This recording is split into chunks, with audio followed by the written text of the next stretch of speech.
ಆವಾಗ ಸಾಮದಿಂದ ಕೇಳಿದವ ನಾನು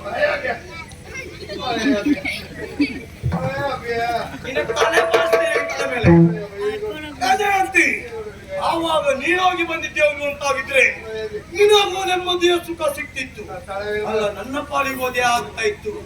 ಹಾಗಂತ ಈ ಸಾಗರ ಸೇನ ಕಂಡಿಟ್ಟ ಮೇಲೆ ಯಾವ ಕಾರಣಕ್ಕೂ ಬಿಡುವ ಪ್ರಶ್ನೆಯೇ ಇಲ್ಲ. ಹೇ ಜಯಂತಿ, ನಾನು ಸಾಗರ ಸೇನನೆ ಈಗ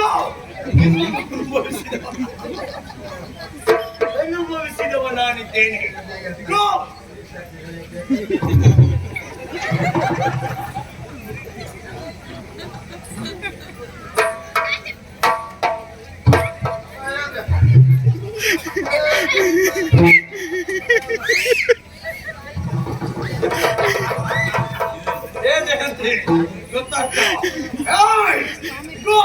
ನಿನ್ನ ದೇಹ ಸುಖವನ್ನು ಉಂಡವ ನಾನಿದ್ದೇನೆ. ಮತ್ತೆ ಒಂದು ವಿಷಯ ಕೇಳು. ಈ ವಿಷಯ ಯಾವ ಕಾರಣಕ್ಕೂ ಬೇರೆಯವರಿಗೆ ಗೊತ್ತಾಗಬಾರದು. ಮಾತ್ರ ಇನ್ನು ಮೇಲೆ ಹಾಗೆ ನೀವಿಬ್ಬರು ಒಪ್ಪಿ ನನ್ನ ಜೊತೆಯಲ್ಲಿ ಬಂದು ನಾನಿಟ್ಟಂತ ಜಾಗದಲ್ಲಿ ಇದ್ದು ನಾನು ಕರೆದಾಗ ಬಂದು ನನ್ನ ಪಾರಿ ಅನುಕೂಲರಾಗಿ ನೀವಿಬ್ಬರು ಇದ್ದೀರಿ ಅಂತಾದ್ರೆ ನಿಮ್ಮಿಬ್ಬರನ್ನ ಯೋಗ್ಯ ರೀತಿಯಲ್ಲಿ ಮದುವೆ ಮಾಡುತ್ತೇನೆ. ನೀವಿಬ್ಬರು ಒಮ್ಮೆ ಒಪ್ಪಲಿಲ್ಲ ಅಂತಾದ್ರೆ ಆಮೇಲೆ ಆಗುವ ಪರಿಸ್ಥಿತಿ ಏನು ಗೊತ್ತೋ? ನೀವಿಬ್ಬರು ಹೋಗುವುದು ಮದುವೆಯ ಮಂಟಪಕ್ಕಲ್ಲ, ನೀವು ಹೋಗುವುದು ಮಸಣದ ಮಂಟಪಕ್ಕೆ. ನೆನ್ಪಿಟ್ಕೋ.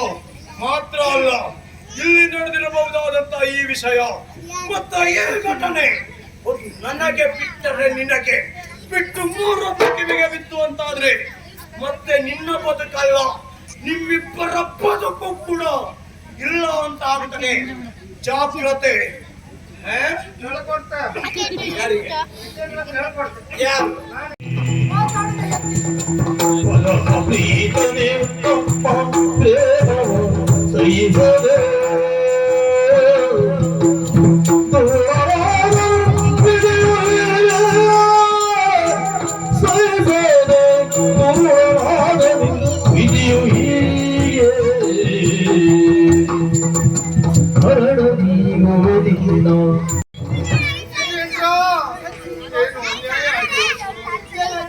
ನಮ್ಮ ಪ್ರೀತಿ ಪ್ರೇಮ ದೂರ ಆಗಬಾರ್ದು ಎನ್ನುವ ಕಾರಣಕ್ಕಾಗಿ ಮನೆಯವರ ವಿರೋಧ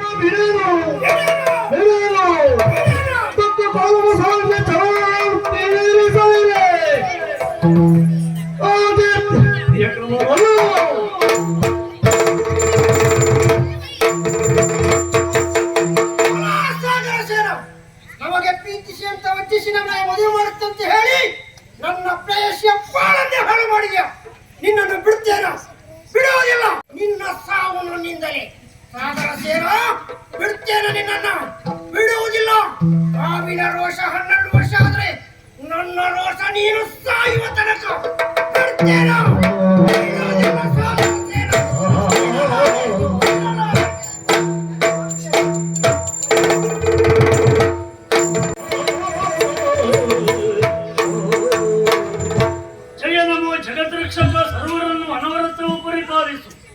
ಧರಣಿದೇವಿಯ ಮುತ್ತಿನ ಮುಕ್ಕುಟದಂತೆ ರಾರಾಜಿಸುತ್ತಿರುವಂತಹ ನಾಡಿದು ಗಂಧರ್ವಗಿರಿ ಇಲ್ಲಿಯ ಅಧಿಕಾರಿ ಪದ್ಮಶೇಖರ ಎನ್ನುವ ಹಾಗೆ ಸರ್ವರು ಕೊಂಡಾಡುತ್ತಾ ಇದ್ದಾರೆ. ನನ್ನ ರಾಜಕೀಯ ವಿಷಯವಾಗಿ ಹೇಳುವುದಾದರೆ ಪ್ರಜಾ ವರ್ಗದವರೆಲ್ಲ ಹಸನ್ಮುಖಿಗಳಾಗಿದ್ದಾರೆ ಎಂಬಲ್ಲಿಗೆ ರಾಜಕೀಯವಾಗಿ ಯಾವ ಸಮಸ್ಯೆಯೂ ಇಲ್ಲಂತಾಯಿತು. ಸಾಂಸಾರಿಕವಾಗಿ ಹೇಳುವುದಾದ್ರೆ ನನ್ನ ದಾಂಪತ್ಯ ಜೀವನದಲ್ಲಿ 2 ಮಕ್ಕಳನ್ನ ಪಡೆದಿದ್ದೇನೆ. ಶುಭಲಕ್ಷ್ಮಿ ಲಕ್ಷ್ಮೀ ಶಿವರತ್ನ ಎನ್ನುವ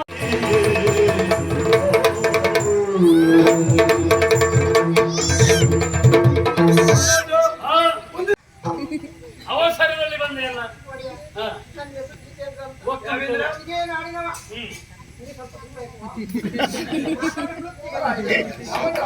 ರಾಮನಲ್ಲ ಗೊತ್ತು.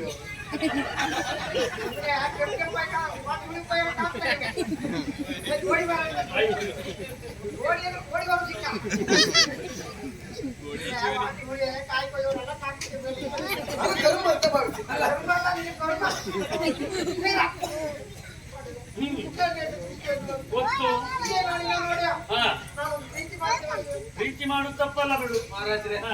ವಿಷಯ ಈಗ ಗೊತ್ತಾಯ್ತು. ಏನು ಪಾಪ ಪಾಪ ಪಾಪ ಯಾರಿಗೂ ಹೀಗಾಗಬಾರ್ದು ಮಹಾರಾಜ. ಪ್ರೀತಿಸುವುದಕ್ಕೆ ಮುಂದಾದ ಪ್ರೀತಿಸಿದ ಹೆಣ್ಣು ಕೈ ಕೊಟ್ಟು ಓಡಿ ಹೋದ್ದು ಮಹಾರಾಜ.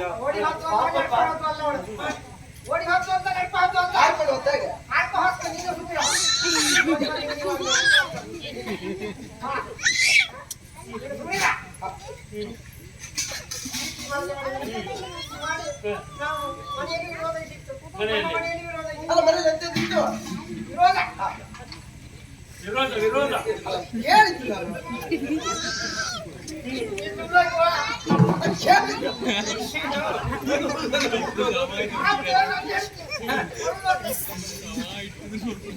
ಪ್ರೀತಿ ಮಾಡಿದೆ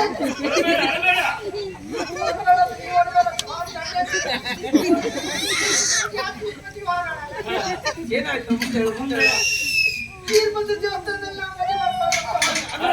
ಮನೆ ವಿರೋಧ ಉಂಟು, ಮನೆ ಬಿಟ್ಟು ಓಡಿ ಹೋದ್ರ್ಯಾ? ಮತ್ತೆ ನಾವು ಆವಾಗ ಹೇಳಿದ್ದಲ್ಲ, ನೀವು ಮನೆ ಬಿಟ್ಟು ಹೋಗ್ಲಿ ಶುರು ಮಾಡಿದ್ರ. ಪಾಪ ಅವಳು ಮುಂದೆ ಓಡಿದ್ಲು, ಇವ ಹಿಂದೆ ಓಡಿದ. ಅವಳು ಮುಂದೆ ಹೋಗುವಾಗ ಗಡಿಬಿಡಿಯಲ್ಲಿ ಅಥವಾ ನೀರಿದ್ದು ಬಾವಿ ಬಿದ್ದು ಸೊತ್ತೇ ಹೋದ್ರು.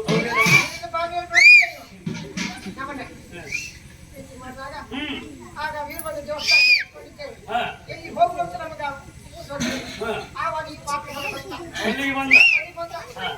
ಸನ್ಯಾಸಿ, ನನ್ನ ಮಠ ಉಂಟಲ್ಲ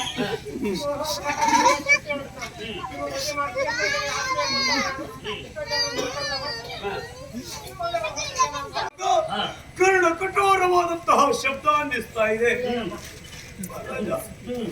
ಕೆಲಸವನ್ನು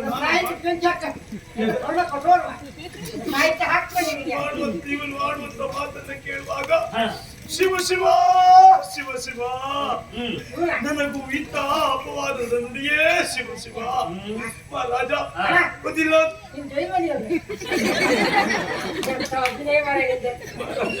ರಾಜ್ಯೋತ್ಸವ ಪ್ರಶಸ್ತಿ ನಿನಗೆ ಕೊಡ್ತೀನಿ.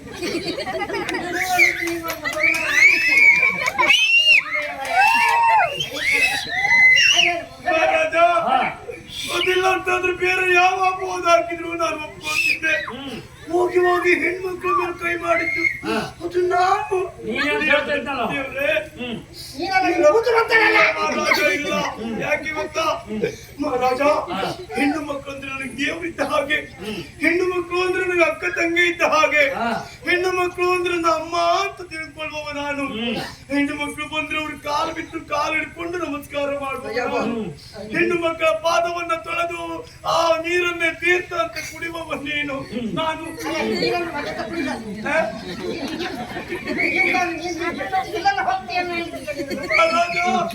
ಅಂತಹ ಗುಣವುಳ್ಳವ ನಾನು. ಹೆಣ್ಣು ಮಕ್ಕಳ ಮೇಲೆ ಗೌರವ ತೋರುವ ಇನ್ನು ಎಷ್ಟರ ಮಟ್ಟಿಗೆ ಕೇಳ್ತೀಯ ಮಹಾರಾಜ?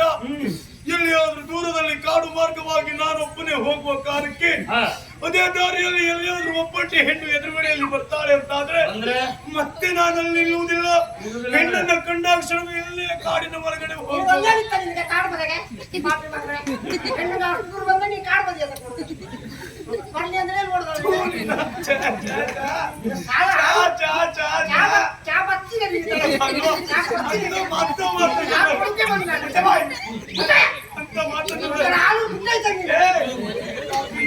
ಮಹಾರಾಜ, ಅವನ ಅನುಭವ ಅವನ ಗುಣವನ್ನೇ ಆತ ನನಗೆ ಹೇಳ್ತಾ ಇದ್ದಾನೆ. ಮಹಾರಾಜ ಏನು? ಯಾಕೆ ಗೊತ್ತಾ ಹಾ. ಹೆಣ್ಣು ಮಕ್ಕಳು ಭಯಪಡಬಾರ್ದು, ಧೈರ್ಯವಾಗಿ ಮುಂದೆ ಹೋಗ್ಬೇಕು. ನನ್ನ ಉದ್ದೇಶವೇ ಹಾಗೆ. ಹೆಣ್ಣು ಮಕ್ಕಳು ಯಾವ ಕಾರಣಕ್ಕೂ ಭಯ ಪಟ್ಕೊಂಡು ಹಿಂದಿರಬಾರ್ದು. ಹೆಣ್ಣು ಮಕ್ಕಳನ್ನೆಲ್ಲ ಮುಂದೆ ತರಬೇಕು, ಮುಂದೆ ತರಬೇಕು. ಅಣ್ಣ ಸಾಗಿಸಿನ ನಿನ್ ತೊಂದ್ರೆ ಸಾಕು ಇನ್ನು ನೀವು ಮುಂದೆ ತಪ್ಪಾಗ್ತದೆ. ಯಾವ ಕಾರಣಕ್ಕೂ ಸಾಧ್ಯ ಇಲ್ಲ. ಈ ಸೋದರ ಸೇನ ಬದುಕಿಗಾಗಿ ಅಲ್ಲ, ನನ್ನ ಬದುಕಿಗೆ ತೊಂದರೆ ಬಂತು ಅಂತಾದ್ರೆ ಅದಕ್ಕಾಗಿ ಯಾವ ಕಟುವಾದಂತ ನಿರ್ಧಾರಕ್ಕೂ ಬರುವುದಕ್ಕೆ ಈ ಸಾಗರ ಸೇನ ಯಾವತ್ತು ಸಿದ್ಧರಿರುವವ. ಹಾಗಂತ ಅದರ ಕುರಿತಾಗಿ ಯೋಚನೆ ಅಲ್ವೇ ಅಲ್ಲ. ಹಾಗಾದ್ರೆ ಯೋಚನೆ ಇತ್ತು. ನಾನು ಆಕೆಯನ್ನ ಕೊಂದಿರುವಂತ ವಿಷಯ ಈ ಜಿತೇಂದ್ರನಿಗೆ ಹೇಗೆ ಗೊತ್ತಾಯ್ತು? ನಾನೇ ನನ್ನ ಕೈಯಾರೆ ಆಕೆಯನ್ನ ಕೊಂದವ. ಆಕೆ ಸತ್ತಿದ್ದಾಳೆ ಎನ್ನುವುದಾಗಿ ಭಾವಿಸಿ ಬಂದವ. ಆದರೆ ಅವನಿಗೆ ವಿಷಯ ಹೌದು, ನಾನು ತಪ್ಪು ಮಾಡಿಬಿಟ್ಟೆ. ನಾನೇ ನನ್ನ ಕೈಯಾರೆ ಆಕೆಯನ್ನ ಇರಿದವ ಸತ್ಯ. ಹಾಗಂತ ಆಕೆ ಸಾಯುವವರೆಗೆ, ಅವಳು ಉಸಿರು ಚೆಲ್ಲುವವರೆಗೆ ನೋಡದೆ ಹಾಗೆ ಬಂದವ. ಅದೇ ತಪ್ಪು ಮಾಡಿದ್ದು ನಾನು. ಆದ್ರೆ ಅದರ ಕುರಿತಾಗಿ ಇವಾಗ ಯೋಚನೆ ಮಾಡಿದ್ರೆ ಪ್ರಯೋಜನ ಇಲ್ಲ. ಜಿತೇಂದ್ರನಿಗೆ ಈ ವಿಷಯ ಗೊತ್ತಾಗಿದೆ. ಹಾಗಂತ ಎಲ್ಲೇ ಗೊತ್ತಾಗಿದೆ ಎಂಬಷ್ಟಕ್ಕೆ ಮುಕ್ತಾಯ ಅಲ್ಲ. ಆ ಜಿತೇಂದ್ರ ಉಳಿದ ಅಂತಾದ್ರೆ ಮತ್ತೆಲ್ಲವರಿಗೂ ಪ್ರಚಾರವಾಗುತ್ತದೆ. ಎಲ್ಲ ಕಡೆ ಪ್ರಚಾರ ಆಯ್ತು ಅಂತಾದ್ರೆ ಆಮೇಲೆ ಈ ಸಾಗರ ಸೇನನ ಬದುಕಿಗೆ ಅದೇ ಮಾರಕ. ಆಗಬಾರದು. ಹಾಗಾದ್ರೆ ಏನ್ ಮಾಡೋಣ? ಆ ಜಿತೇಂದ್ರನ ಕಥೆಯನ್ನ ಮುಗಿಸಬೇಕು. ಆತ ಎಲ್ಲಿದ್ದಾರೆ ಎನ್ನುವುದಾಗಿ ನೋಡ್ಬೇಕು. ಸರಿ, ಆದರೊಂದು ಈ ಸಾಗರ ಸೇನನಿಗೆ ಎದುರಾಗಿ ಯಾರೇ ಬರಲಿ ಅಂತವರಿಗೆ ಮತ್ತೆ ಬದುಕುವುದಕ್ಕೆ ಬಿಡುವವ ಈ ಸಾಗರ ಸೇನಾ ಅಲ್ಲವೇ ಅಲ್ಲ. ಯಾರಾದರೂ ನನ್ನಲ್ಲಿ ದ್ವೇಷವನ್ನ ಕಟ್ಟಿಕೊಂಡಿರುವಂತಾದ್ರೆ ಮತ್ತೆ ಅವರ ಬದುಕಿಗೆ ಯಾವ ಕಾರಣಕ್ಕೂ ಅವಕಾಶ ಮಾಡಿಕೊಡುವವ ಈ ಸಾಗರ ಸೇನಾ ಅಲ್ಲ. ಆ ಸಾಗರ ಸೇನನ ದ್ವೇಷ ಮಾಡುವವರ ಬದುಕೆ ನಾಶ. ನೀನೇ ನನಗೆ ಆಡಿದಂತಹ ಮಾತು. ನಮ್ಮ ಸಾಗರ ಸೇನಾ ನನಗೆ ಮದುವೆ ಆಯ್ತು, ಇನ್ನು ನೀನು ಮದುವೆ ಆಗು ಎನ್ನುವ ಹಾಗೆ. ಆವಾಗ ನಾನೇ ಪ್ರಾಮಾಣಿಕವಾಗಿ ಆಡಿದವ. ಅಣ್ಣಯ್ಯ, ನೀನು ಮದುವೆ ಆದೆಲ್ಲ ಸಾಕು, ಇನ್ನು ನಾನು ಮದುವೆ ಆಗುದಿಲ್ಲ ಅಣ್ಣ. ಏನ್ ಮಾತಾಡ್ತೀಯ? ಅವ ಮದುವೆ ಅದಕ್ಕೆ ನೀ ಮದುವೆ ಆಗ್ಲಿಲ್ವಾ? ಯಾಕೆ?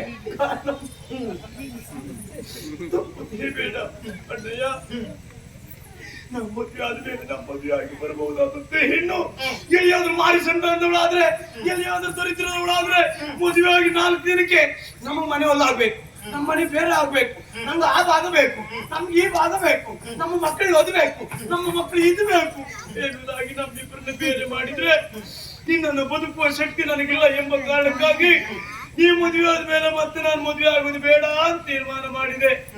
ಅಂತಹ ರೀತಿಯಲ್ಲಿ ಬದುಕುವಂತ ನಾನು ಇವತ್ತು ನಿನ್ನ ಪಾಲಿಗೆ ಪ್ರಾಣವನ್ನು ಕೊಡುವುದು ದೊಡ್ಡ ವಿಶೇಷ ಅಲ್ಲ ಅಣ್ಣಯ್ಯ. ಏನು ಆಯ್ತಣ್ಣ, ನಾನು ಸಾಯಲೇಬೇಕು ಅಂತಾದ್ರೆ ನಿನ್ನ ಈ ಕತ್ತಿಯಿಂದ ಸಾಯುವುದಿಲ್ಲ ಅಣ್ಣ. ನೀನು ನಿನ್ನನ್ನ ಕೊಲ್ಲುವುದು ಬೇಡ, ಕೊಲ್ಲುವುದು ಬೇಡ. ಒಮ್ಮೆ ಕೊಂದಿದ್ದೆ ಹೌದು ಅಂತಾದ್ರೆ ನಾಳೆ ಎಲ್ಲರೂ ನಿನ್ನನ್ನು ತಮ್ಮನ್ನ ಕೊಂದವ ಅಂತ ನಿಂದಿಸಿ ಯಾರು, ಅಥವಾ ನಿನಗೆ ಭ್ರಾತೃಹತ್ಯೆ ಎನ್ನುವಂತ ದೋಷ ಅಂಟಿಕೊಂಡಿತ್ತು ಅಣ್ಣ. ಆದ್ದರಿಂದ ನನ್ನಣ್ಣನಿಗೆ ಆ ಪಾಪ ಎಲ್ಲ ಬರುವುದು ನನಗೆ ಇಷ್ಟ ಇಲ್ಲ ಅಣ್ಣ, ಇಷ್ಟ ಇಲ್ಲ. ನಾನು ನಿನಗಾಗಿ ನನ್ನ ಪ್ರಾಣವನ್ನು ಅರ್ಪಿಸುವುದಕ್ಕೆ ಸಿದ್ಧನಾಗಿದ್ದೇನೆ. ನಾನು ಸಾಯ್ತೇನಣ್ಣ. ಅದು ಒಂದು ಮಾತಣ್ಣ, ಏನು ಸಾಯುವ ಈ ಕೊನೆಯ ಗಳಿಗೆಯಲ್ಲಿ ನನ್ನದು ಒಂದು ಕೊನೆಯ ಆಸೆ ಅಣ್ಣ. ಹೇಳಿಕೊ ಅಣ್ಣಯ್ಯ. ಏನು? ಮುಂದೆ ನನ್ನ ಪಾಲಿಗೆ ಜನ್ಮ ಉಂಟು ಇಲ್ವೋ ಗೊತ್ತಿಲ್ಲ. ಮುಂದೆ ಎಲ್ಲಿಯಾದ್ರೂ ನನ್ನ ಪಾಲಿಗೆ ಜನ್ಮ ಉಂಟು ಅಂತ ಆದ್ರೆ ಮುಂದಿನ ಆ ಜನ್ಮದಲ್ಲಿಯೂ ಕೂಡ ನೀನೇ ನನ್ನ ಪಾಲಿಗೆ ಅಣ್ಣನಾಗಿ, ಮುಂದಿನ ಜನ್ಮದಲ್ಲಿಯೂ ನೀನೇ ನನ್ನ ಪಾಲಿಗೆ ಅಣ್ಣನಾಗಿ, ಮುಂದಿನ ಜನ್ಮದಲ್ಲಿಯೂ ನೀನೇ ನನ್ನ ಪಾಲಿಗೆ ಅಣ್ಣನಾಗಿ.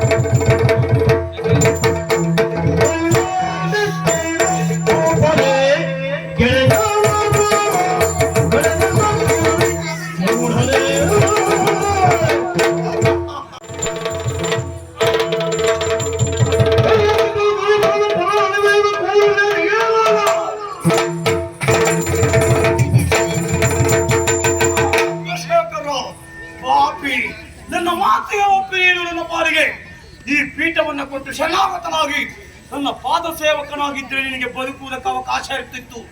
ನನ್ನ ವೈರವನ್ನು ಕಟ್ಟಿಕೊಂಡವ ಮತ್ತೆ ನೀನು ಬದುಕುವುದಕ್ಕೆ ಸಾಧ್ಯವೇ ಇಲ್ಲ. ಇದೇ ಕೊತ್ತಿಯಿಂದ ಕಡಿದ ಹಾಕಿದ್ರೆ ಕೇಳುವ ಮಗ ಯಾರಿದ್ದಾರೆ ನೋಡ್ತೇನೆ.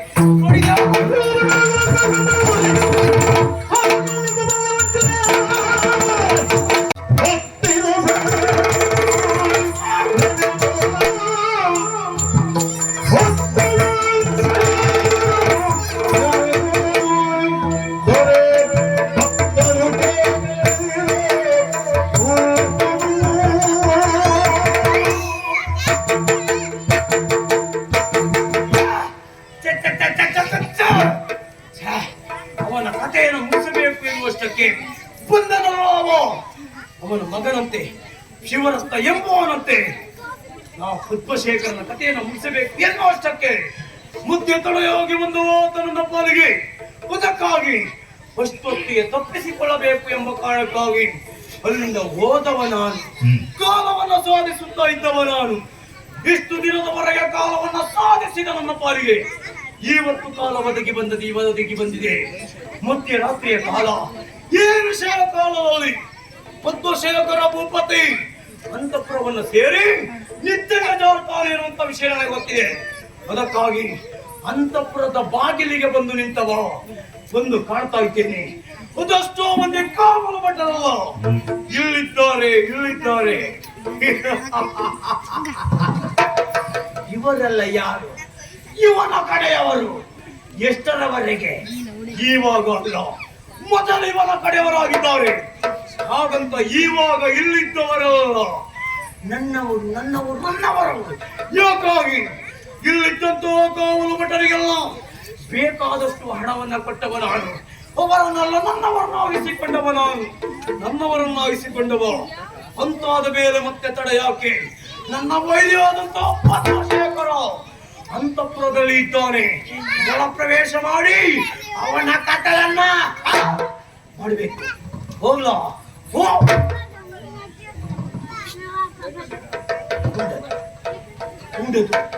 ಯಾಕೆ? ಇಲ್ಲಿ ನನ್ನ ಕಣ್ಣಿಗೆ ಕಾಣುವುದು ಮಾತ್ರ ನನ್ನವರು. ಎಲ್ಲಿಯಾದ್ರೂ ನನ್ನ ಕಣ್ಣಿಗೆ ಕಾಣದೆ ಯಾರಾದ್ರೂ ಮರೆಯಲ್ಲ ಇದ್ರೆ ಅವರಿಗೆ ನನ್ನ ವಿಷಯ ಗೊತ್ತಾಯ್ತು ಅಂತಾದ್ರೆ ಅವರೆಲ್ಲ ಎದ್ದು ಹಾಗೆ ನಿಮ್ಮೆಲ್ಲ ಒಳ ಪ್ರವೇಶ ಮಾಡಿ ಅವನ ಕಥೆಯನ್ನು ಮುಗಿಸಬೇಕು. ಅವನು ಹೇಗೆ ಇದ್ದಾನೆ, ಎಲ್ಲಿ ಇದ್ದಾನೆ ಅಂತ ನೋಡಬೇಕು. ಮತ್ತೆ ತಡೆಯಾಕೆ ಯಾರಿಗೂ ಗೊತ್ತಾಗದೆ ಇದ್ದ ಹಾಗೆ ಮೆಲ್ಲನೆ ಒಳ ಪ್ರವೇಶ ಮಾಡಬೇಕು. ಸರಿ.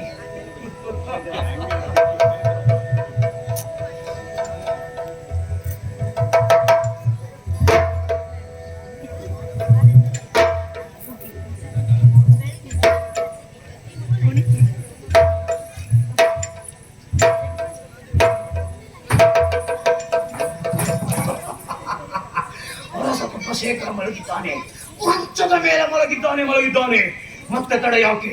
ನೇರವಾಗಿ ಹೋಗಿ ಅವನ ಜುಟ್ಟಿಗೆ ಕೈಕಿ ಜನತರನ ಎಳೆ ತಂದು ಅವನನ್ನ ಏರಿದು ಅಲ್ಲ ಕುಡದು ಹಾಗೆ ಮಾಡಿದಿರುವುದು ನನ್ನ ತಪ್ಪಾಗುತ್ತದೆ. ಅದು ನನ್ನ ಪಾಲಿಗೆ ತೊಂದರೆ ಆಗುತ್ತದೆ. ಆ ರೀತಿಯಾಗಿ ಮಾಡಿದೆ ಅಂತಾದ್ರೆ ತರುವ ಕಾಲಕ್ಕೆ ಅವನು ಎಚ್ಚರಗೊಂಡು ಬೊಬ್ಬೆ ಹಾಕಿದಂತಾದ್ರೆ ಎಲ್ಲವರು ಎದ್ದು ಬರ್ತಾರೆ. ಆವಾಗ ನನ್ನ ಪ್ರಾಣವೇ ಹೋಗಬಹುದು. ನನ್ನ ಪ್ರಾಣವೇ ಹೋಗಬಹುದು. ಬೇಡ ಹಾಗಾದ್ರೇನ್ ಮಾಡ್ತೆ?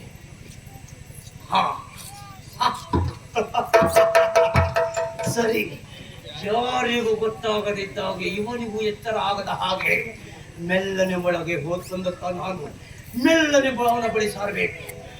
ಶಾಶ್ವತ ನಿದ್ದೆಗೆ ಜಾರಬೇಕು. ನಿದ್ದೆ ಆಯ್ತು ಪದ್ಮಶೇಖರ, ಇನ್ಯಾವತ್ತು ಹೇಳಬಾರ್ದು. ಶಾಶ್ವತ ನಿದ್ದೆಗೆ ಪದ್ಮಶೇಖರ ಜಾರಬೇಕು. ಸರಿ ನೋಡೋಣ.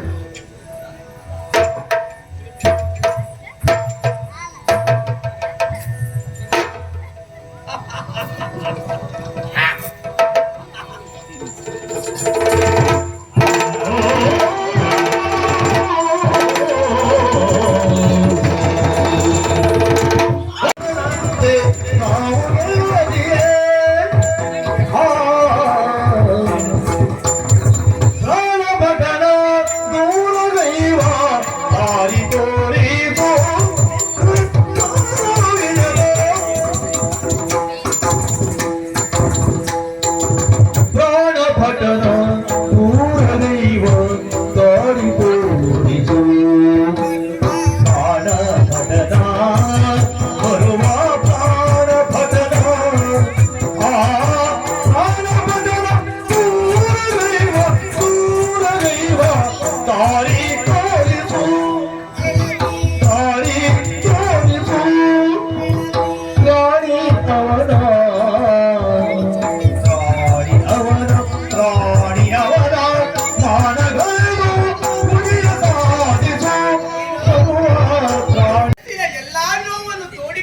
ಅಂತಾದ್ರೆ ಅದು ಸ್ನೇಹಿತರಲ್ಲಿ ಗೆಳತಿಯರಲ್ಲಿ ಮಾತ್ರ ಅಲ್ವೇನೆ? ಖಂಡಿತ ಖಂಡಿತ. ಹೌದು ಗೆಳತಿ, ಏನು? ಎಲ್ಲರೂ ಹೇಳಿಕೊಳ್ತಾ ಇದ್ದಾರೆ, ಎಲ್ಲರೂ ಮಾತಾಡಿಕೊಳ್ಳುವುದು. ರಾಜಕುಮಾರಿ ಶುಭ ಒಬ್ಬಳು ಸಾಮಾನ್ಯ ಒಂದಳನನ್ನು ಅತಿಯಾಗಿ ಪ್ರೀತಿ ಮಾಡ್ತಾ ಇದ್ದಾಳೆ, ಹತ್ತಿರದಲ್ಲಿ ಇಟ್ಕೊಳ್ತಾಳೆ. ಒಂದೇ ತಂದೆ ತಾಯಿಯ ಮಕ್ಕಳಲ್ಲದಿದ್ರು ಕೂಡ, ಬೇರೆ ತಂದೆ ತಾಯಿಯ ಮಕ್ಕಳಾದ್ರೂ ಕೂಡ ಒಂದೇ ತಂದೆ ತಾಯಿಯ ಮಕ್ಕಳ ಹಾಗೆ ನಾವು ಇದ್ದವರು. ಎಲ್ಲಿಗೆ ಹೋಗ್ಬೇಕು ಅಂತಾದ್ರೂ ನಿನ್ನನ್ನು ಬಿಟ್ಟು ನಾನಿದ್ದವಳಲ್ಲ, ನನ್ನನ್ನು ಬಿಟ್ಟು ನೀನಿದ್ದವಳಲ್ಲ. ಸರಿ ಗೆಳತಿ, ನನ್ನ ನಿನ್ನ ಸಂಬಂಧ ಆದ್ರೂ ಹೇಗೆ ಹೇಳು? ಕಣ್ಣು ಕೈ ಬೆರಳಿನ ಸಂಬಂಧ. ಹೇಗದು? ಕಣ್ಣಲ್ಲಿ ನೀರು ಬಂತು ಅಂತಾದ್ರೆ ಕೈ ಬೆರಳಿನಿಂದ ಕಣ್ಣೀರನ್ನು ಒರೆಸಿಕೊಳ್ತೇವೆ. ಸರಿ. ನಿನಗೆ ಎಲ್ಲಿಯಾದ್ರೂ ಸಣ್ಣ ಪುಟ್ಟ ನೋವಾಯ್ತು ಅಂತಾದ್ರೆ ಅದನ್ನು ಸಹಿಸಿಕೊಳ್ಳುವ ಶಕ್ತಿ ನನಗುಂಟ ಹೇಳು. ಮತ್ತೆ ನಮ್ಮಲ್ಲಿದ್ದವರೆಲ್ಲ ಕೆಲವರು ಆಡಿಕೊಳ್ಳುವುದಂತೆ. ದಾಟಿನಾಗಿರ್ತಾನೆ, ಆರಿ ಶಕ್ತಿವಂತರಂತ ತಿಳ್ಕೊಂಡಿದ್ದೆ. ಇವ್ರು ಇವ್ರು ನೋಡಿ ನೋಡಿ ಶೀಘ್ಲಿಕ್ನಾಗಿದ್ನಲ್ಲೇ. ಅಂಗರಕ್ಷಕ ದೇಹದ ದೊಡ್ಡದೈತೆ, ಅಂಗರಕ್ಷಕ ಅಲ್ಲವ. ಅವನು ಜೀವ ರಕ್ಷಣೆ ಮಾಡ್ಕೊಂಡು ಕಷ್ಟ ಇದೆ. ನೀನು ಇವನಂತ ಅವನೇ ಅಂಗರಕ್ಷಕ. ಇವನಂತ ಭಾವಿಸಿಕೊಂಡದ? ಇವನ್ ರಕ್ಷಣೆ ಮಾಡ್ಲಿಕ್ಕೆ ಇವನಿಗೆ ಕಷ್ಟ. ನಿನ್ಗೊಂದು ವಿಷಯ ಗೊತ್ತಿಲ್ವಾ? ಮೊನ್ನೆ ದಿವಸ ಇಲ್ಲೇ ಹತ್ತಿರ ಅಮಾವಾಸ್ಯಲ್ಲಿ 4 ಮಕ್ಕಳು ಸೇರಿ ಶ್ರಮ ಕೊಟ್ಟಿದ್ದಂತೆ. ನನಗೆ ಹೇಳಿದ್ದು ನಮ್ಮೂರ ಹತ್ರ ಆಯ್ತದು. ಯಾರ ಮಕ್ಕಳು ಹೊರಟೋಗ್ತೀನಿ ನನಗೆ ಹೇಳ್ತೀನಿ ನೀವು. ಅಲ್ಲ, ಪ್ರಚಾರ ಹಾಗೆ ಉಂಟು. ಅದಿರ್ಲಿ, ಯಾರಲ್ಲಿ ಬರ್ಲಿ ಅಂತ ಹೇಳಿದಾಗ ನೀನ್ ಬಂದಿಯಲ್ಲ. ಅವನು ಎಷ್ಟೊತ್ತಿಗೆ ಅಷ್ಟೊತ್ತಿಗೆ ಬರುವುದೇನ? ಈ ನಮ್ ಜೊತೆ ಇರುವುದಲ್ವಾ? ನಮ್ಮವ್ರೆ ಗೊತ್ತೇ ಆಗಿಲ್ಲ. ಇದಲ್ಲ, ಅದಲ್ಲ, ಅಂಗರಕ್ಷಕನ ಪ್ರಕ್ರಿಯೆ ಮೊನ್ನೆ ಪ್ರಕ್ರಿಯೆ ಆಗಿದೆಯಲ್ಲ, ನಡೆದು ಹೋಗಿದೆ. ಹೋಗಿದೆ. ಹೌದು, ಮೊನ್ನೆ ಬಂದು ಸೇರ್ಕೊಂಡಿದ್ದೆ. ಅವರು ನೋಡಿದ್ದೀನಿ ನೀನು? ನಾನು ನೋಡಿದೆ, ನೋಡಿ ಜನ ಅಡ್ಡಿಲ್ಲ. ಅಡ್ಡಿಲ್ವಾ? ನಾನು ಒಬ್ಬೊಬ್ಬರು 10 ಜನ ಎತ್ತೆತ್ತಿ ಬಿಸಾಡುವನೆ. ನೋಡ್ಲಿಕ್ಕೆ ಯಾವ್ದು ಕಡಿಮೆ ಇಲ್ಲ, ಅಷ್ಟು ಕಷ್ಟವಾಗಿದ್ದ. ಅಯ್ಯಯ್ಯ, ನೋಡ್ಲಿಕ್ಕೆ ಚಂದ ಇಲ್ಲ. ಹೌದಾ? ಸರಿ, ಅವನನ್ನು ನೋಡ್ಬೇಕೆನ್ನುವಂತ ಆಸೆ. ಆಸೆ ಅಲ್ವಾ? ಕಷ್ಟನೇ. ಈಗಾಗಲೇ ಅಂಗರಕ್ಷಕರ ಪ್ರಕ್ರಿಯೆ ಆಗಿದೆ. ಆದಷ್ಟು ಬೇಗ ಎಲ್ಲರೂ ಈಗಾಗಲೇ ಊಟ ಆರಂಭ ಆಗಿದೆ, ಆ ಕಡೆ ಬಂದು ಹೋಗಿ ನೀವು. ಗೆಂಡ ಸೇವೆ ಪ್ರಾರಂಭ ಆಗ್ತದೆ, ಎಲ್ಲರೂ ಸರದಿ ಸಣ್ಣಲ್ಲಿ ಬಂದ ಹಾಗೆ ಕರೆ ಅಂತ ಹೇಳಿದ್ರೆ ಗಟ್ಟಿಯಾಗಿ ಯಾರಲ್ಲಿ ಅಂಗರಕ್ಷಕ ಆದಷ್ಟು ಬೇಗ ಸಮಯ ಬರಲಿ.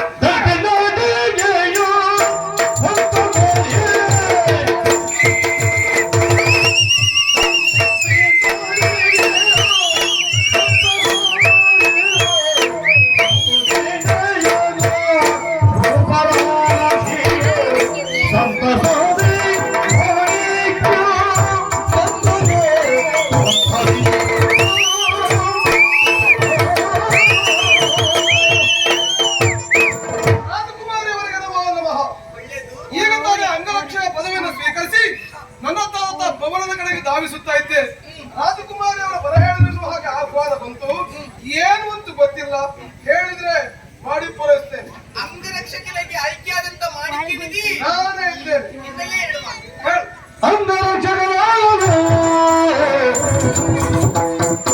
ಹೇಗೆ ಅಂಗರಕ್ಷಕನಾದವ ಹೀಗೂ ಇರ್ತಾನೆ ಎನ್ನುವುದು ಹೇಗೆ? ಹೇಗಿರಬಹುದು ನಿನ್ನ ಕಲ್ಪನೆ? ಯೋಚನೆ ಮಾಡಿದ್ದು ಹೇಗೆ? ಅಂಗರಕ್ಷಕನಾದವ ಒಂದು 6-7 ಅಡಿ ಉದ್ದ, ನಿನ್ನಾಗೆ ನನ್ನ ಹಾಗೆ.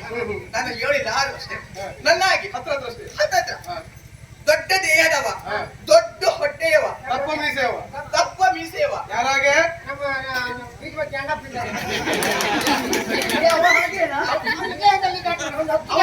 ಅವ ಹೇಗೆ? ಅವನು ಹೇಗೆ ಗೊತ್ತಾ? ಹೇಗೆ? ಒಂದು 10 ಜನ ಎದ್ದು ಕಾಣುದೇ ಅವನೇ. 10 ಜನರ ಮಧ್ಯದಲ್ಲಿ ಎದ್ದು ಕಾಣುದೇ ಅವ. ಅವ ಬರುದು ಹೇಗೆ? ಅವನು ಹೇಗೆ ಮಾಡ್ಕೊಂಡು ಬಂದ ಇರ್ತದೆ. ಯಾವ್ದನ್ನ? ಕೈಚೀಲ. ಕೈಚೀಲ ಇಟ್ಟ. ಅದೇ ಅವನು. ಕೈಚೀಲ ಕೈಚೀಲ ಇಟ್ಟ. ಕೈಯೆಲ್ಲ ತಡ್ಕೊಂಡ ಕೈಯಲ್ಲಿ ಇನ್ನೊಂದು ಇಟ್ಕೊಂಡ. ಹೋದಂಗೆ ಅವನ ದೇಹದಲ್ಲಿ ಕಾಣುದು ಅವಲ್ಲ, ಅವನ ಹೊಟ್ಟೆ ಕಾಣುದು. ಇದನ್ನು ಮತ್ತೆ ಎದ್ದು ಕಾಣುದೇ ಅವನೇ ಅಲ್ವಾ? ಇರ್ಲಿ ಬಿಡು, ಅದ್ರಲ್ಲಾದ್ರೂ ಕಾಣಿಸಿಕೊಳ್ತೇನಲ್ಲ ಹಾಗೆ.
ಆಗುವುದು ಸರ್.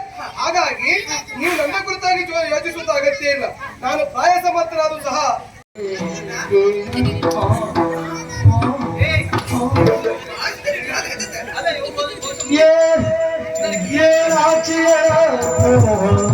ಈರಲು ಸರಿ ಕಾಣುವ ಬೇಸೆಯು ಸೋಗಿದ ನಿನ್ನ ಕಾಣುವ ಮೀಸೆಯು ಸೋಗಿದ ರಾಣಿಯ ಮುಂದಿದ್ದ ನಾಟಕಕ್ಕೆ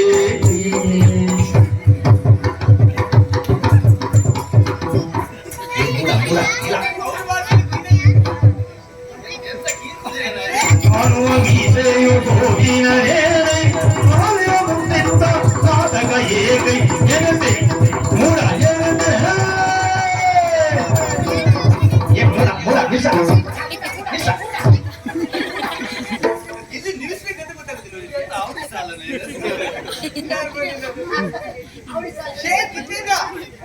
ಎಂತದ ಇದು ನಾಟಕ?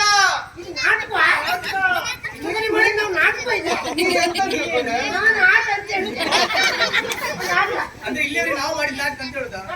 ಸರಿ, ನಮ್ಮದಲ್ಲ. ಇವನು ಮಾಡ್ತಿರೋದು ನಾಟಕ ಹೇಗೆ ಹೇಳು? ಜೀವನದಲ್ಲಿ ಆಟವೆನ್ನುವಂತ ನಾಟಕವನ್ನು ಇವರು ಮಾಡ್ತಾ ಇದ್ದಾರೆ. ಜೀವನವೆಂಬ ಆಟದಲ್ಲಿ ಇವನು ನಾಟಕ ಮಾಡ್ತಾ ಇದ್ದಾರೆ. ಅಲ್ಲದೆ ಹೋದ್ರೆ ಇವನು ಆಡುವ ಮಾತುಗಳನ್ನು ಕೇಳಿದಾಗ ನನ್ನ ನಗು ಬರ್ತಾ ಉಂಟು. ಇವನು ಬಂದು ನೋಡಿದಾಗ ನೋಡಿದಕ್ಕೆ ತುಂಬಾ ಸುಂದರವಾಗಿದ್ದಾನೆ. ಚಿಗುರು ಮೀಸೆ ಯುವಕ. ನೀನ್ ಚಂದ. ಕಪ್ಪ ಬೇಕಾಗ್ತದೆ ಆಗುತ್ತಲ್ಲ. ಸುಮ್ಮನೆ ಅವರಿಗೆಲ್ಲ ಕೋಪ ಬರ್ತೀವಿ, ಅವ್ರಿಗೆಲ್ಲ ನಿನ್ನನ್ನು ಹೋಲಿಸ್ಬೇಡ ಆಯ್ತಾ? ಇಲ್ಲಿ ತೊಂದ್ರೆ ಇಲ್ಲ, ಕೆಲವರಿಗೆ ನೀನು ಚಂದ ಕಾಣಿಸ್ತೀಯ, ಬಿಡು. ಅಷ್ಟೇ ಅಲ್ಲ, ನೋಡಿದ್ದೆ ಅವನ ಮುಖವನ್ನು. ಮುಖ ಏನು ಚಂದ ಉಂಟು, ಸಣ್ಣ ಪ್ರಾಯದವ. ಮುಖದ ಮೇಲೆ ಮೀಸೆ ಉಂಟಲ್ಲ, ಅದು ಮೀಸೆಯ? ಮೀಸೆ ಹಾಗಿರುವುದು. ಮೀಸೆ ಹೇಗಿರ್ಬೇಕು? ಅದು ನಾನು ನೋಡಿದ್ದೇನೆ. ಮೀಸೆ ಹಾಗಿರುವುದಲ್ಲ, ಮತ್ತೆ ಹೇಗಿರುವುದಂತ ಹೇಳಿ. ಜಿತೇಂದ್ರ, ಮೀಸೆ ಹಾಗಿರುವುದಲ್ಲ, ಹೇಗಿರ್ಬೇಕು? ಹೆಣ್ಣು ಮಕ್ಕಳಿಗೆ ಮೀಸೆ ಹೇಗಿರ್ಬೇಕು ಗೊತ್ತಾ?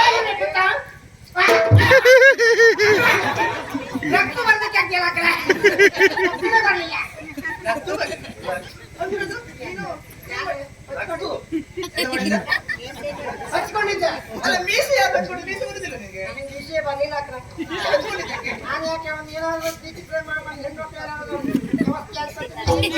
ಹೌದಾ? ಇದು ಒಂದು ಮೀಸೆ ಯಾಕೆ?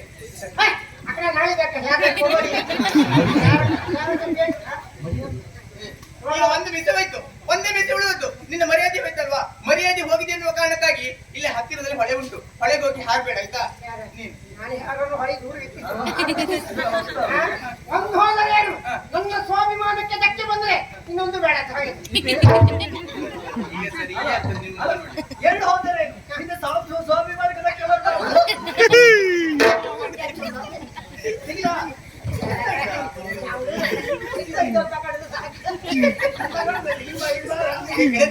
ಸಾಕಾಗುದು. ಅವಳಿಗೆ ಅಂತರಂಗ ಸೌಂದರ್ಯ ಬೇಕಾಗ್ತದೆ. ಅದು ಹೇಗೆ ಕಾಣಿಸಿಕೊಳ್ಳುವುದು ಕೇಳು. ಹೆಂಡತಿಗೆ ಪ್ರತೀಕವಾದ ಮಾತುಗಳನ್ನು ಆಡಿದಾಗ ಮಾತ್ರ ಅವಳೊಬ್ಬಳು ಸಹಜವಾಗಿ ಹೆಣ್ಣು ಎನಿಸಿಕೊಳ್ಳುವುದಕ್ಕೆ ಸಾಧ್ಯವಾಗುತ್ತದೆ. ನೀನೊಬ್ಬಳು ಕಂಡು ಬೀರಿಯ ಹಾಗೆ ನನ್ನಲ್ಲಿ ಮಾತಾಡ್ತಿದ್ದ ಆದ್ರೆ ನೀನು ಹೆಣ್ಣಲ್ಲ, ಹೆಮ್ಮಾರಿ ಎಂಬುದಕ್ಕೆ ಅನುಮಾನ ಇಲ್ಲವೇ ಇಲ್ಲ. ಏನಿಂದ ನೀನು ನನ್ನ ಮುಖದ ಮೇಲೆ ಮೀಸೆ ಹಚ್ಚಿದ್ದ ಹುಟ್ಟಿದ್ದ ನಿನ್ನ ಪ್ರಶ್ನೆ ಅಲ್ವಾ? ನೇರವಾಗಿ ಹೇಳ್ತೇನೆ ಕೇಳು. ನನ್ನ ಮುಖದ ಮೇಲೆ ಮೀಸೆಯ ಬಗ್ಗೆ ಭಾಷಣ ಮಾಡ್ಲಿಕ್ಕೆ ನಿನಗೆ ಆಯುಷ್ಯ ಸಾಕಾಗಲಿಕ್ಕಿಲ್ಲ. ಯಾಕೆ ಗೊತ್ತಾ? ಒಬ್ಬ ಗಂಡು ಮಗನಿಗೆ ಪಂಥದ ವಿಷಯ ಬಂದಾಗ, ಪೌರುಷದ ವಿಷಯ ಬಂದಾಗ ಮೊದಲಾಗಿ ಹೋಗುವುದು ಕೈ ಮೀಸೆಯ ಮೇಲೆ. ಅದು ಗಂಡು ಮಕ್ಕಳಿಗೆ ಗೊತ್ತುಂಟು. ಹುಟ್ಟಿ ಸಾಯು ತನಕ ಮೀಸೆ ಬರೆದು ಹೋದ ಜಾತಿ ನೀವು, ನಿಮಗೆಲ್ಲ ಅರ್ಥ ಆಗುವುದಕ್ಕೆ ಸಾಧ್ಯ.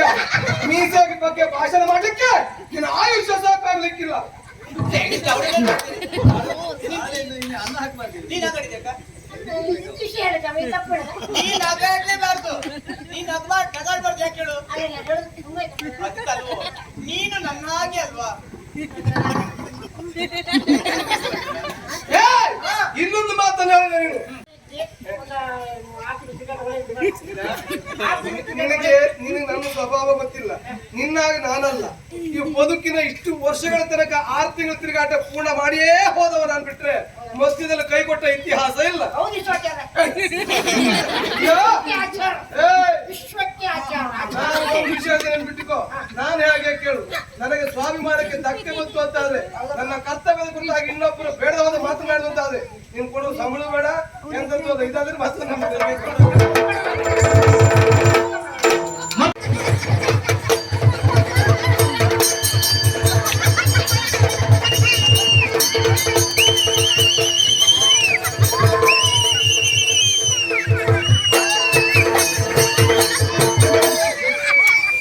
ಪೂರ್ದು ಮೋಸವು ನೀಗ ಪೂರ್ದು ಮೋಸವು ನೀಗ ಇರುವನಿಗೆ ಇದು ವಿಷವೀಗ ಇದು ಕಳ್ಳನಿಗೆ ವಿಷವೀಗ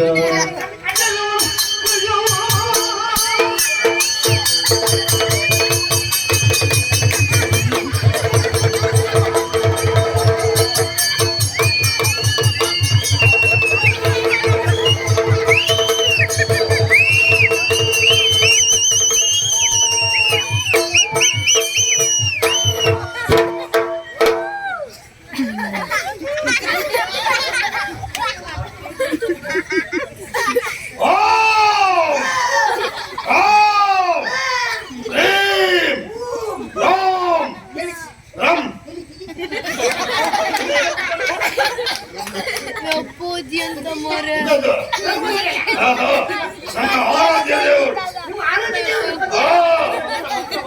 ಮಹಾಮಂತ್ರವಾದಿ ಜಂಬುಮಾಲಿ ಎನ್ನುವ ಹೋಗಿ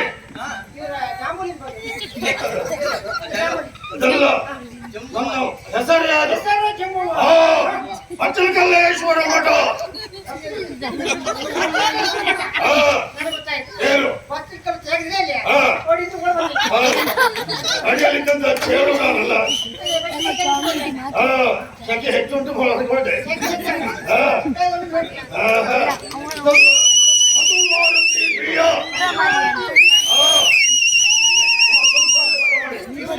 ಹಿಮಾಲಯೇಂದ್ರ ಸಂದರ್ಭ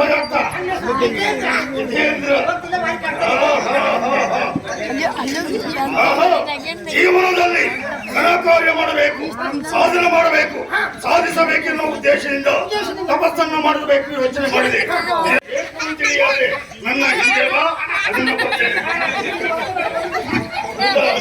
ಯಾರಿಗೆ ಯಾವ ಸಮಸ್ಯೆ ಉಂಟು, ಏನು ಆಗಬೇಕು, ನಿಂತಲ್ಲಿ ಮಾಡಬಲ್ಲೆ ಅಷ್ಟು ಶಕ್ತಿಯುತ ನಮ್ಮಲ್ಲಿ ಉಂಟು.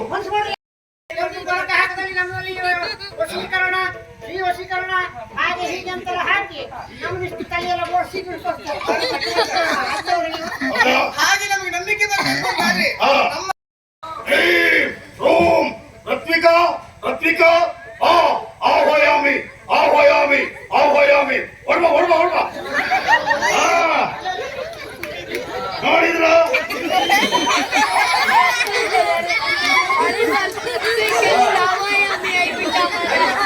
ನಮ್ಮ ಮಂತ್ರ ಶಕ್ತಿಯ ಪ್ರಭಾವ.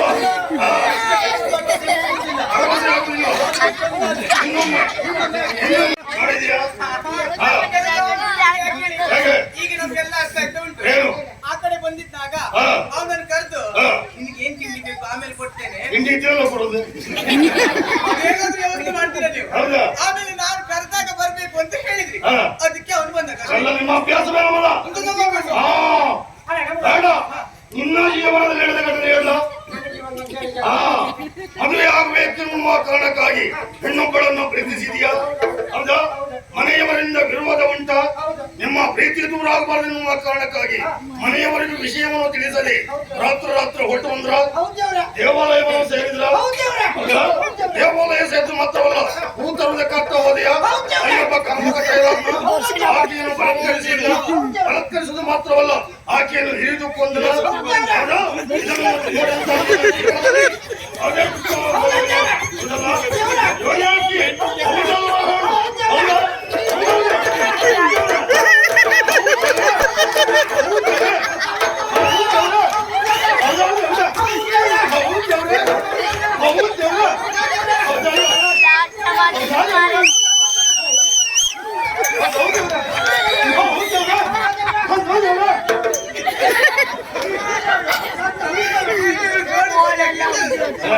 ಹೌದೇನು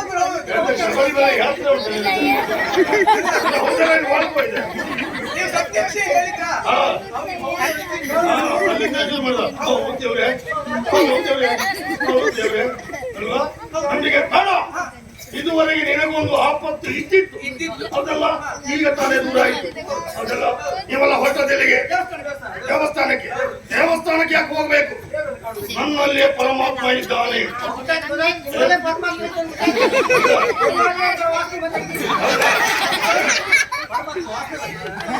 ಹೊರಗಿದ್ದ ಪರಮಾತ್ಮ. ಬರುವಾಗ ನೇರ ಬರಬೇಕಿತ್ತು. ಗುಡ್ಡ ಸ್ವಲ್ಪ ಹಾಕ್ಕೊಂಡು ಬಂದೆ. ಯಾವ ಮಾಡ್ಕೊಂಡೆ?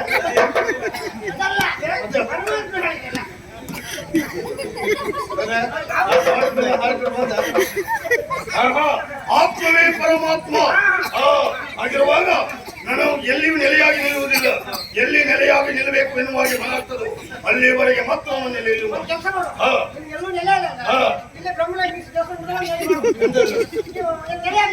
ನಾನಂತ ಹೈಗುಳಿಯ ಯಾವ ಕ್ಷೇತ್ರದಲ್ಲಿ ನೆಲೆಯಾಗಿ ನಿಲ್ಲುವವನಲ್ಲ. ಎಲ್ಲಿಗೆ ಹೋಗ್ಬೇಕು ಎನ್ನುವ ಕೆಲಸಗಳು ಅಲ್ಲಿಗೆ ಹೋಗುವ. ದೇವಸ್ಥಾನಕ್ಕೆ ಹೋಗುವಾಗ ನಮ್ಮ ಜೊತೆ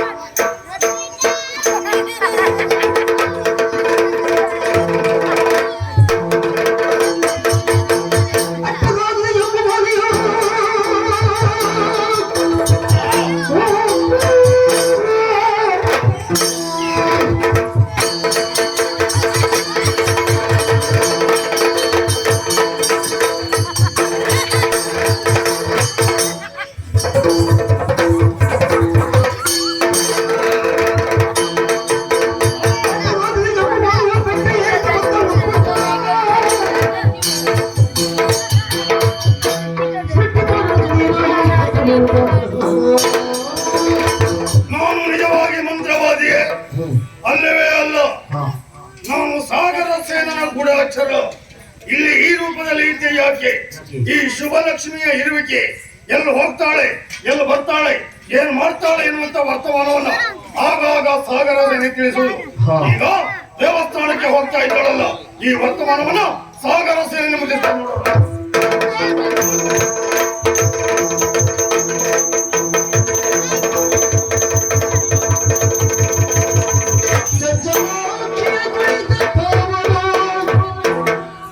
ಸಂಚಿನರಿಸಿರುತ್ತ ಸಾಗರ ಹೊಂಚಿ ಮುತ್ತು ತಲವಳ ನುಡಿಸಿದನು ಕಾಮಭಾವದಲ್ಲಿ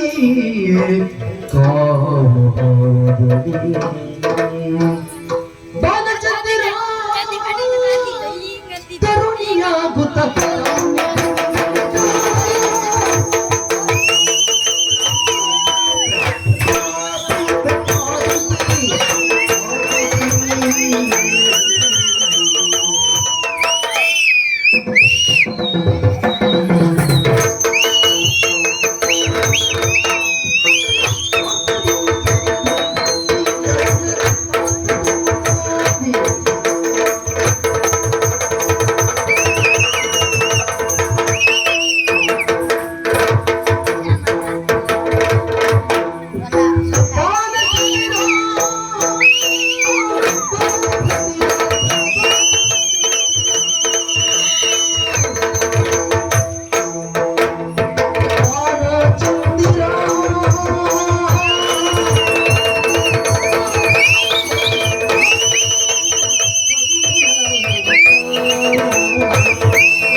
ಕಾಮನ ಮೇಲೆ ಇರುತ್ತದೆ ನಸುವಿದಳು ಬಾರಿ ತಿಂತಳಿ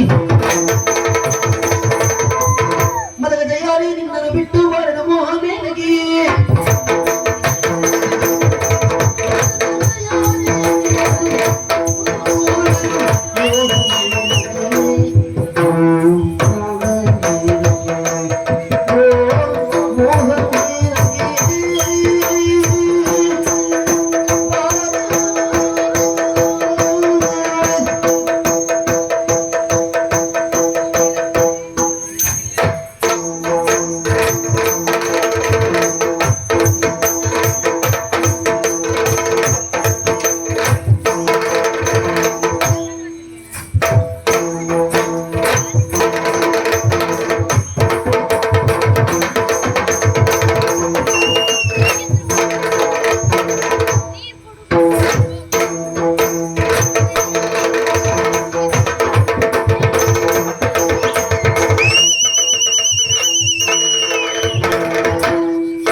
ಶಿವ,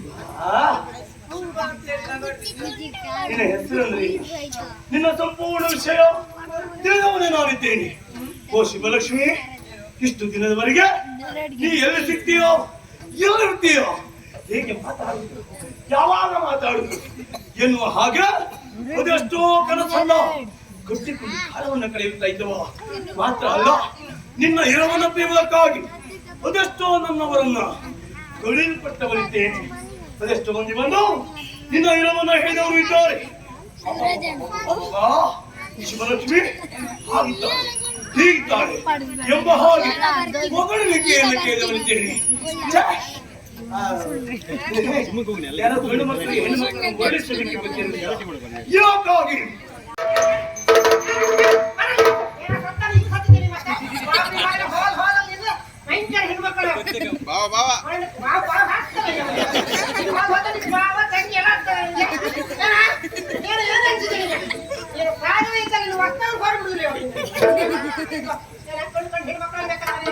ತಮ್ಮ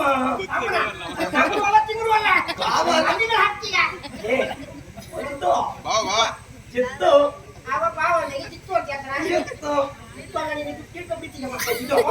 ಮತ್ತೆ ಹೇಗಿದೆ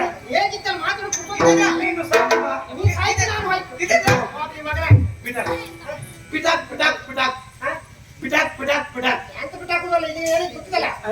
ತೋಳಲ್ಲ ತೊಲಿ ಕುಡಿ ಹೊರಟು ಪಟ್ಟಿ ಬಂದು ಒಲಿ ಸಾಯ್ಬೇಡ, ಹೋಗ್ತೇ ಇಲ್ಲ ಒಣರು ಮಲಿಬೇಡ.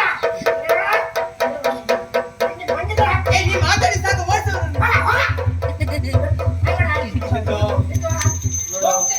ಸುಮ್ಮನೆ ಹಠ ಮಾಡ್ಬೇಕು.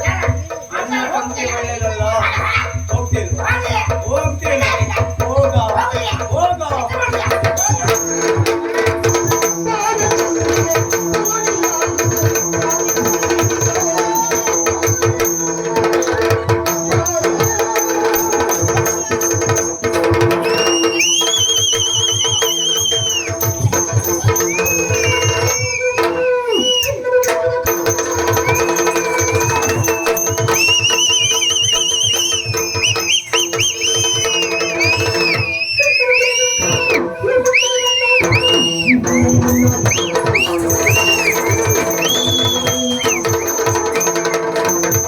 ದೇವಾಲಯ ಸಮ್ಮುಖದಲ್ಲಿ ಅಸಂಬದ್ಧಕ್ಕೆ ಅವಕಾಶ ಇಲ್ಲ. ಕಾಲ್ ಕಿತ್ತಿಡ್ರೆ ಕತ್ತರಿಸಿ ಬಿಡ್ಸೋದಪ್ಪ.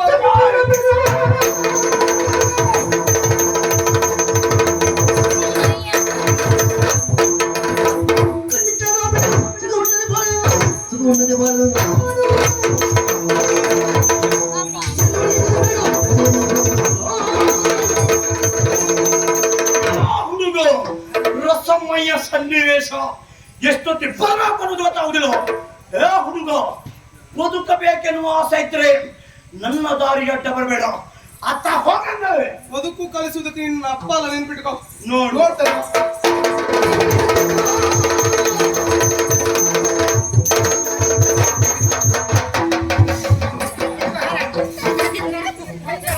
ಈಗ ನನಗೂ ಅವನಿಗಿರುತ್ತೆ ವ್ಯತ್ಯಾಸ ಏನು ಕೇಳು. ಇದೆ ಇದ್ದುಕೊಂಡು ಏನು ಮಾಡ್ಲಿಕ್ಕಾಗದ ಹೋದ ಮೂರ್ಖ ಶಿಖಾವಣಿ ಅವ. ಕೈಯಲ್ಲಿಲ್ಲದ ಹೋದ ಆಯುಧವನ್ನ ಕಸಿದುಕೊಂಡು ಮತ್ತೆ ಏನಾದ್ರು ಮಾಡ್ಬೇಕಿರುತ್ತ ಉತ್ಸಾಹ ನನ್ನಲ್ಲಿದ್ದದ್ದು, ನನ್ನ ವ್ಯಕ್ತಿತ್ವ. ಹಣೆ ಬರಗಟ್ಟವನೇ ಎಂತದ್ದು ಹೋದ್ರೆ ಬದುಕುಳಿಯುವುದ. ನಿನ್ನಂತವ್ರ 1000 ಮಂದಿ ಬಂದ್ರು ನನ್ನ ವ್ಯಕ್ತಿತ್ವವನ್ನು ಏನು ಮಾಡ್ಲಿಕ್ಕಾಗುದು ನೆನಪಿಟ್ಟುಕೋ. ಇವನನ್ನು ಕಡಿದು ಮುಗಿಸ್ತಾ ಇದ್ದೆ. ಮೈ ಮುಟ್ಲಿಕ್ಕೆ ಹೋಗುದು ನಾನು ಯಾಕೆ ಕೇಳು. ಶ್ರೀಗಂಧದ ಮರವನ್ನು ಮುಟ್ಟಿದ್ರೆ ಮೈ ಪರಿಮಳ ಆಗ್ತದೆ. ಇಂತ ಕಾಸರಕ್ಕನ ಮರವನ್ನು ಮುಟ್ಟಿದ್ರೆ ಆದ್ರಿಂದ ನನಗೆ ದ್ವೇಷ ಅವನ ಮೇಲೆ ಇಲ್ಲ. ಅವ ಮಾಡುತ್ತ ವ್ಯವಹಾರದ ಮೇಲೆ ದ್ವೇಷ. ಇಂಥ ಅನ್ಯಾಯ ಅಕ್ರಮಗಳು ದೇವಾಲಯದ ಪುಣ್ಯಭೂಮಿಯಲ್ಲಿ ಆಗ್ತದೆ ಅಂತಾದ್ರೆ ಇಂಥ ಪಿಶಾಚಿಗಳನ್ನ ಗಡಿಪಾರು ಶಿಕ್ಷೆ ಮಾಡುದು ಒಳ್ಳೇದು. ಅದಕ್ಕಿಂತ ಮೊದಲೇನ್ ಮಾಡ್ಬೇಕು ಕೇಳು. ಇವ ಮಾಡಿದ ಅನ್ಯಾಯಕ್ಕೆ ಬೇಕಾಗಿ ತಾನು ಗಂಡು ಮಗ ಏನು ಹೋಗಿ ಬೀಗ್ತಾ ಇದ್ದಲ್ಲ, ಗಂಡು ತನಕ ಪ್ರತೀಕವಾದಂತ ಮೀಸೆ ಉಂಟಲ್ಲ, ಅದನ್ನು ಬೋಳಿಸಿ ಬಿಡು. ಈಗ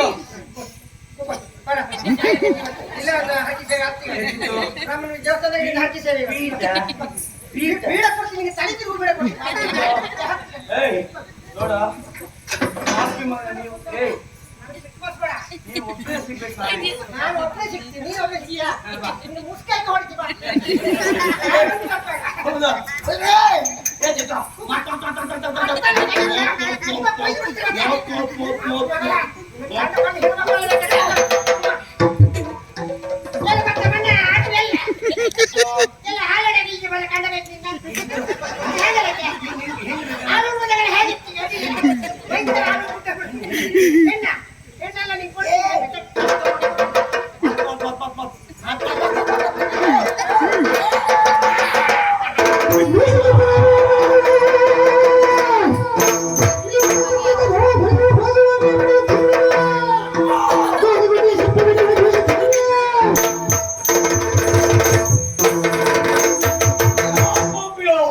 ನನ್ನ ಮೈಯನ್ನು ಮುಟ್ಟಿದ ಮೂಲಕವಾಗಿ ನನ್ನ ಅಕ್ಷಾಕ್ಷವನ್ನ ಕಟ್ಟಿಕೊಳ್ಳೋದಕ್ಕೆ ಮುಂದಾಗ್ತಾ ಇದ್ದೀರಾ?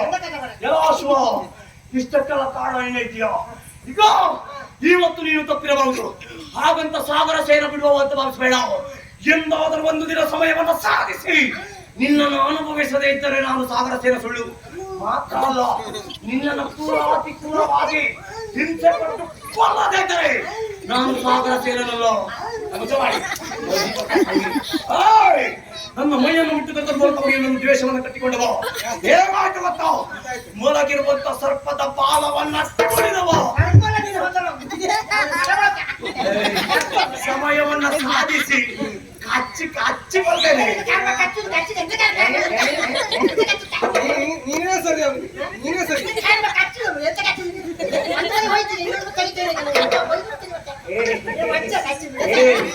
ಸಿಗಬೇಕು, ಇನ್ನೂ ಜೋರ ನೀನು ಸಿಗಬೇಕು. ಇವತ್ತು ಹಾರ್ತಿಯಲ್ಲ,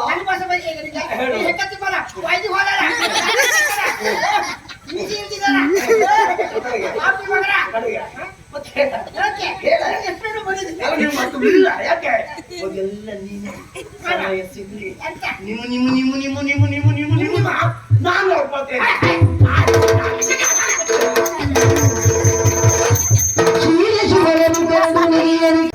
ಶರಜಮುಖಿಯಳ ಪ್ರೇಮ ಪಡೆದಿದೆ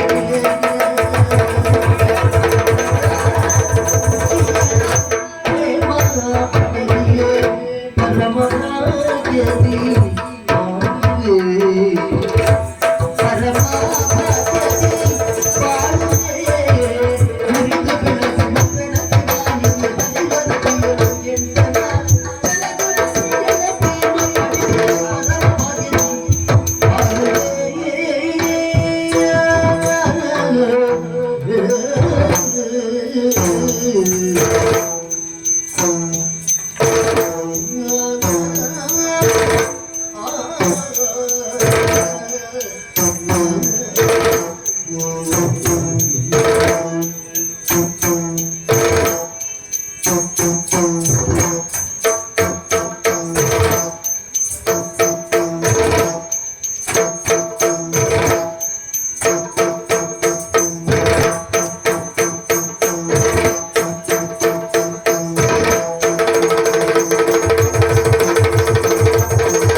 ಪರಮ ಭಾಗ್ಯದಿ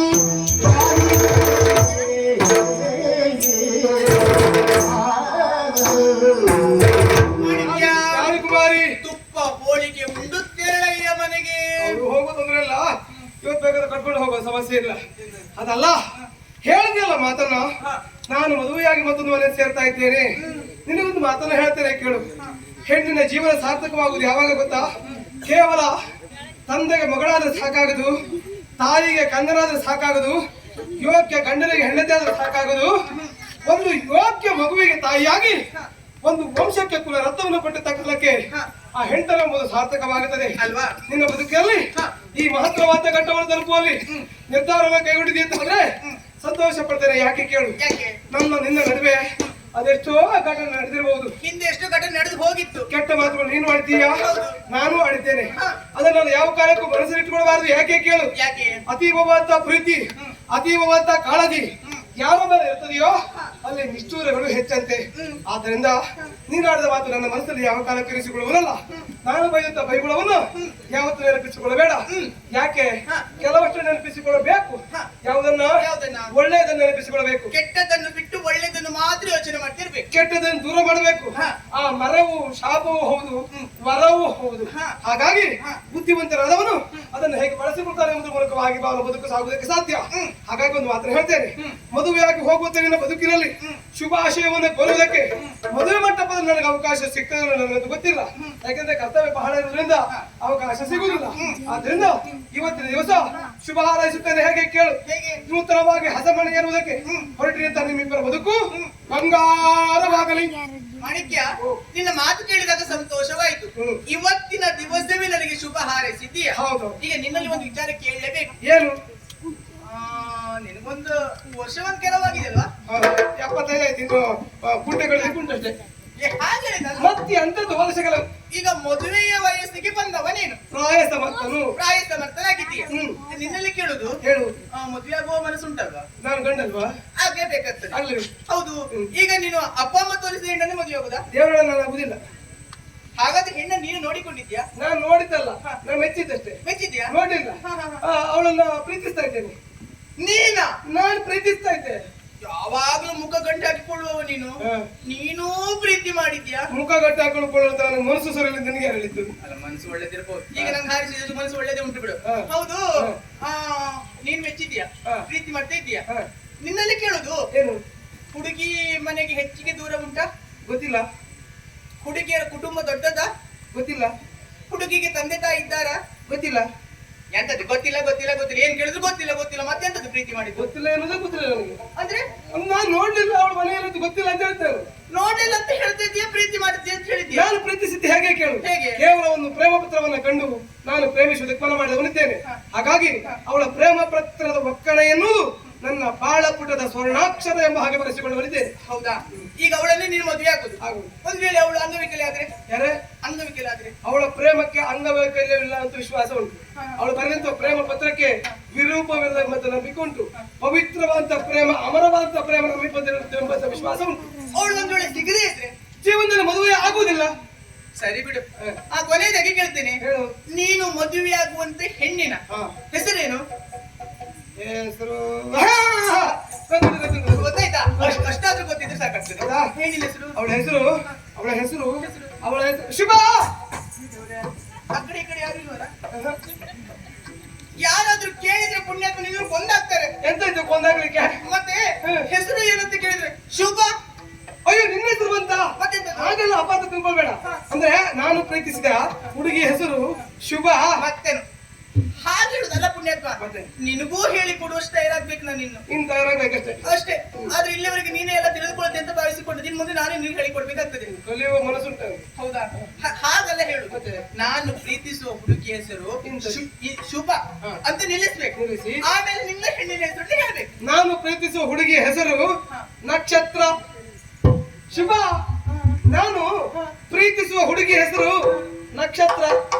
ಶುಭ ನಕ್ಷತ್ರ. ಸಂತೋಷ ಆಯ್ತು. ನಾನು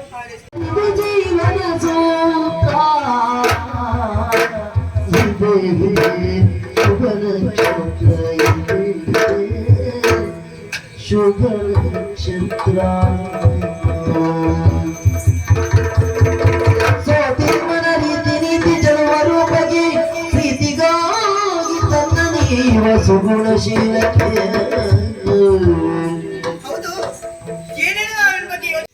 ಒಂದೊಮ್ಮೆ ಯಾರು ಬರ್ಲಿಲ್ಲ ಅಂತಾದ್ರೆ ನಿನ್ನ ತಲೆ ಹೋಗುತ್ತದೆ.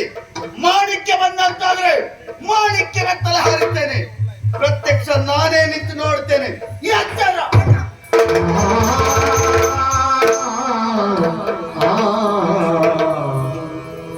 ಏನ್ ಮಾಡ್ಲಿ ನಾನೀಗ? ಸಂದಿಗ್ಧತೆ ಉಂಟಾಯ್ತಲ್ಲ. ಅಲ್ಲದೆ ಹೋದ್ರೆ ಮಾಣಿಕ್ಯ ನನ್ನ ಮನಸಾರಿ ಪ್ರೀತಿಸಿದ್ದೇನೆ ಸತ್ಯ. ವಿಚಾರ ಅಣ್ಣನಿಗೆ ತಿಳಿಯಿತ. ನಾಳೆ ದಿವಸ ಮಾಣಿಕ್ಯನಿಗೆ ಬರುವುದಕ್ಕೆ ಹೇಳಿದವಳು ನಾನೇ. ಒಂದು ವೇಳೆ ಆತ ಬಂದಾಗ ನಾನೇ ಹೋದೆ ಅಂತಾದ್ರೆ ಇಬ್ಬರು ಸಾಯ್ತೇವೆ. ಅಲ್ಲ, ಮಾಣಿಕ್ಯನನ್ನು ಅಣ್ಣ ನೋಡಿದಂತಾದ್ರೆ ಮಾಣಿಕ್ಯ ಸಾಯೋದಿಲ್ವಾ? ಮಾಣಿಕ್ಯ ಉಳಿಬೇಕು ಅಂತಂದ್ರೆ ಏನ್ ಮಾಡ್ಲಿ? ಏನ್ ಮಾಡ್ಲಿ ಹ, ಗೆಳತಿ ವಂದನಾ.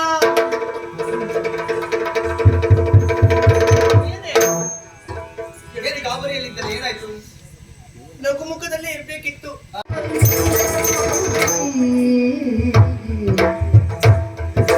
ಹೇಗೆ ಬಲಿ ಪ್ರೇಮದ ಹೋಗಿ ಕಲಿದೆ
ಹೊಸದಾಗಿ ಶುಭ ಸೂಚನ ಹೊಸದಾಗಿ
ಚಂಗ ನೋಡಿದೆ ಚಿಗರೆ ಚಂಗ ನೋಡಿದೆ ಚಿಗರೆ ಚಂಗ ನೋಡಿದೆ ಚಿಗರೆ ಚಂಗ ನೋಡಿದೆ ಚಿಗರೆ ಚಂಗ ನೋಡಿದೆ